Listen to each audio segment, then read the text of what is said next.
Now, what is secularism? How is it defined? What exactly is the meaning of secularism? Secularism, as per the dictionary, means where the religion does not, I repeat, does not interfere with social, political, and educational affairs of a society. Despite fully understanding this cliche, yet many attempts are made to misuse it for petty personal and political ambitions. Even small practices of religion are viewed with extreme passion, resulting in gigantic proportions of intolerance. All this without understanding the reason behind each practice. The essence of God. What is the essence of God's being? Our ancestors in ancient time had attained a very high levels of intellectualism, irrespective of the geographical regions where the humanity evolved. They realized that the universe is made of 5 elements, that is earth, sky, air, water and fire, and which they started revering them as some divine supreme power. And this reverence and the refuse to this divine supreme power gave rise to the concept of God, albeit with different names. And their respective intelligentsia arrived at the similar conclusions independent of each other. The Hindus called it Bhagwan, the Muslims called it Allah, and the Christians called it God, and so on and so forth. But what exactly is this? Let's see now. Bhagwan is composed of Bha, Bhumi, that is earth, Ga, Gagan, that is sky, Va, Vayu, that is air, A, Agni, that is fire, Na, Neer, that is water. Similarly, Allah is composed of A, that is Aab, that is neer or water, La, Lab, that is Bhumi, earth, I, Ila, that is Vayu or air, A, Asman, that is space, H, Harank, that is Agni or fire. Similarly, God is G, generator, that is Brahma, the creator, O, operator, that is Vishnu, the director, and D, Mahesh, the inhalator. Each sect recognized the supreme binding force and starting drawing inner strength from it, and perceived the Supreme Lord depending on the contemporary geographical locations, climatic conditions, and ease of praying, etc., and started making a beeline to get into the semantics of promoting own religion. This resulted in an avoidable acrimonious debate laced with bloodshed, hatred, and disrespect for each other. Now let's see what are the religious practices. How did they get evolved? These bitterly contested religious practices were evolved over a period of time in respective geographical regions, totally independent of what the God or Bhagwan or Allah had to say. For example, the practice of washing hands before prayers, that is Shuddhikaran or wuzu. How did they come about? Hindus prospered in green lands and had surplus water, so they washed their hands for Shuddhikaran in a particular way. Muslims prospered in deserts with acute shortages of water and washed hand, that is wuzu, in a different way to conserve water. Similarly, Hindus did Surya Namaskar, a yogic way of keeping your body healthy. Same yogic way with similar benefits was proliferated amongst the Muslim for Sajda to Allah, that is prayer or namaz. Both the actions are similar in nature with same health benefits irrespective of the religion. And these rituals kept getting transformed depending on the contemporary intellectual, social and political faculties of the society. Good morning, ladies and gentlemen. Welcome to our show, Brigadier's Truth Hour over Coffee. Well, today we shall talk about a very important subject, that India, secularism in India. Well, India is a secular country and we have a lot of versions of the secularism going on. And despite that, we have a lot of problems, a lot of rioting, a lot of divisiveness. All this, I just want to highlight today what exactly is secularism and how it is practiced in the armed forces. Armed forces is an apt example where secularism is really practiced in its real form. Well, ladies and gentlemen, it's widely acknowledged that India is a secular country, as I said. However, regrettably, the true spirit of secularism has been misused by our political system particularly to serve their vote-bank politics, resulting in tactics of appeasement and orchestration of religious riots for political advantage. This phenomena occurs primarily due to the gullibility of masses, who have been deliberately kept uneducated and or only partially educated to ensure their susceptibility to false promises and emotional manipulation by the political system. These gullible masses of India are fed selective information regarding various issues, including the teachings of the respective religions even. Such tendencies are further amplified by the universal adult franchise policy enshrined in our constitution. Despite these inherent limitations, inevitably in the context of the world's largest democracy, it still remains an essential for us to understand and practice genuine secularism. Well, ladies and gentlemen, according to the Webster Dictionary, the secularism is defined as indifference to or rejection or exclusion of religion and religious considerations within the government, within the governance. The definition underscores a perspective or system where religious beliefs and practices are either ignored or actively disregarded in public life by the government. It clearly separates religious influence from governance, education, and other social affairs. But what are we doing? We are putting them together into the governance, into the social thing, for appeasement, for vote bank politics. So, are we practicing the real meaning of secularism? Or we have our own meaning of secularism in India? Now, let's see what the true secularism should entail. What are the nuances of secularism in a modern progressive society? Do the religious scriptures really teach us inhuman, divisive, and hate-mongering lessons? The answer is a big no.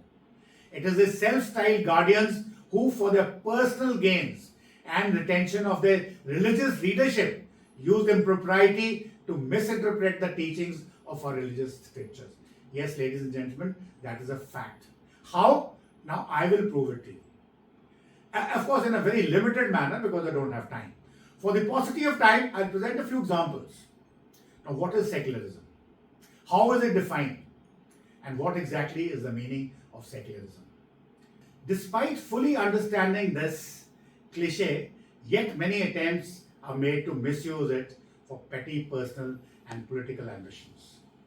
Even small practices of religion are viewed with extreme passion, resulting in a gigantic proportions of intolerance.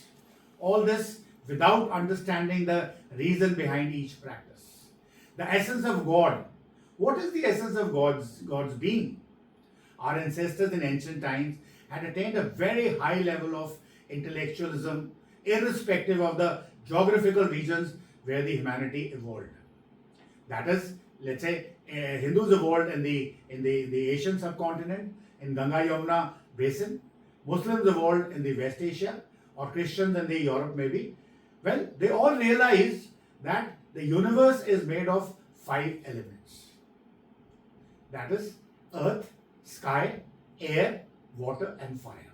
And the refuse to this divine supreme power gave rise to the concept of God, albeit with different names. And their respective intelligentsia arrived at the similar conclusions independent of each other because they were thousands of kilometers apart. And Hindus called this reverence authority comprising of 5 elements as Bhagwan. The Muslims called them Allah, and Christians called them God, and so on and so forth. What exactly is this? What exactly is Bhagwan? What exactly is Allah? What exactly is God? Now let's see now. Well, Bhagwan is composed of Bha, that is Bhumi, that is earth, Ga, that is Gagan, that is sky, Va, that is Vayu, that is air, E, that is Agni, that is fire, and Neer, Na, Neer, that is water. So that is the composition that defines the spirit of Bhagwan. 5 elements put together, that becomes Bhagwan. Similarly, the Allah is composed of that is Aap, that is Neer or water, La, Lab, that is Bhumi or the earth, E, Ila, that is Vayu or air, Asman, that is space, and Harang, that is Agni or fire. So that is the composition of that defines the spirit of Allah. So Allah and Bhagwan basically is a composition of 5 basic elements of which the universe is made of, and which was recognized by our intellectuals independently of each other. That is why they arrived at a different word to call it a reverend authority, to bow their heads in front of that. And similarly, God is what? God is G is generator, that is Brahma. C is creator, that is operator, and which is Vishnu. And D is director, that is Mahesh. That is Brahma, Vishnu, Mahesh. So each sect recognized the supreme binding force and starting drawing inner strength from it. And they perceived the Supreme Lord depending on the contemporary geographical locations, climatic conditions, the ease of praying, etc., and started making a beeline to get into the semantics of promoting their own religion. And why not? Well, this resulted in an avoidable acrimonious debate laced with bloodshed, hatred, and disrespect for each other at a later point in time. Now, let's see what are the religious practices. How did they get evolved? And these bitterly contested religious practices evolved over a time irrespective of geographical regions, totally independent of what God, Bhagwan, or Allah had to say. For example, the practice of washing hands before prayers, that is Shuddhi, Karan in case of Hindus, and Wuzu in case of Muslims. How did they come about? Hindus prospered in a green land of Ganga Yamuna basin and had surplus water. So they washed their hands, that is Shuddhi Karan, before the prayers in a particular manner. Muslims, on the other hand, prospered in deserts where there was an acute shortage of water and washed their hands, that is Wuzu, in a different way to conserve water. Similarly, Hindus did Surya Namaskar, a yogic way of keeping your body healthy. Same yogic way with some similar benefits and minor changes was proliferated amongst the Muslims or are doing sajda to God. That is prayer or namaz. Both the actions are almost similar in nature with same health benefits irrespective of the religion. But these religions kept getting transformed depending on the contemporary intellectual, social and the political faculties of the society. Ladies and gentlemen, now I am about to share a story that highlights the true secular nature of Indian armed forces. It shows how our traditions strengthen us in defending our sovereignty of our beloved country, that is Bharat. These aren't just military stories, they are stories of human spirit, human faith that goes beyond the borders, and brotherhood that is at the heart of our armed forces. This is the story that took place in an air defense firing range in an air defense unit at Pokhran when they were there for the air defense firing. Well, we uphold a cherished tradition in the army, that is, before starting each day's firing, we perform a puja, a heartfelt prayer asking for divine blessing to ensure the safety and the success of our operational practice that we want to do. It's more than a just ritual, it's a meaningful way of us to acknowledge that there are forces which are beyond our control and guiding us and protecting us. And after the first day of firing, the unit's Panditji, a professional religious teacher, received an urgent message that there was a family emergency and he had to rush back to his home on leave immediately. This created a problem. According to our customs, the next day's firing could not commence without the morning puja. And who would perform the puja? Because Panditji is gone for some emergency at home. So he's on leave. So that evening, during the dinner in the field mess, where all officers sitting there with the commanding officer, the adjutant of the unit briefed the commanding officer that tomorrow we will not have Panditji to perform the puja. So how will we do about our firing next day? Obviously, this was a very serious thing. So CO asked a very simple question. Who will be the replacement? Who can do the puja in place of Panditji? The adjutant, thinking conveniently, began suggesting names of a lot of Jawans who were probably Brahmins by caste. But the CO, who himself was a Brahmin, raised his hand to stop him mid-sentence. He said, no, the puja will not be performed by any Jawan who is a Brahmin. But what he said next was a stark reminder to all Indians. In the Indian Army, he declared, every soldier, regardless of his personal religion or caste, at home can perform puja with equal devotion. Equal devotion that God will listen. God of all hues, Allah, Bhagwan, God, Vaheguru, anybody, Bhagwan will listen from anybody. So he says what matters is not that the accident of birth that you are particular in a particular religion, but the sincerity of faith. So he paused and looked around in the mess and asked, tell me, who among our men is the most religious man? Who is the most devout to God, Allah, Bhagwan, Vaheguru, or any other God if he practices? Who is the one who demonstrates unwavering faith in our daily life? Without hesitation, Adjutant replied, sir, last night Muhammad Yusuf, sir. Well, a Muslim. He never misses his 5 daily prayers, regardless of duty or circumstances. He is a devout Muslim who believes in Allah, who believes in faith, who believes sincerely is for God of all hues. CEO nodded approvingly and said, perfect. Tomorrow the firing will be, puja will be, before the firing will be carried out by last night Yusuf Muhammad, and he'll perform tomorrow's puja. And ladies and gentlemen, the next morning something extraordinary happened. Last night Muhammad Yunus, a devout Muslim who had never performed a Hindu ritual before in his life, conducted the puja with full sincerity and devotion that it moved every person present over there. His full faith transcended religious boundaries. It was a pure, universal devotion to the divine. The singing of Bhajan was done by another Naik, Ali Muhammad Khan. And the firing practice that day was not just successful, it was a blessed one. It achieved extraordinary results, which were lauded all over. And that day we learned a lesson that goes to the heart of what makes our armed forces special. The true faith recognizes no barriers of religion or caste. That puja performed by a Muslim on the firing range ensured that unit gets laurel. Everybody was convinced that this was a sincere puja by a devout person who has full faith in God. And that is why God listened to him. Allah listened to him. Bhagwan listened to him.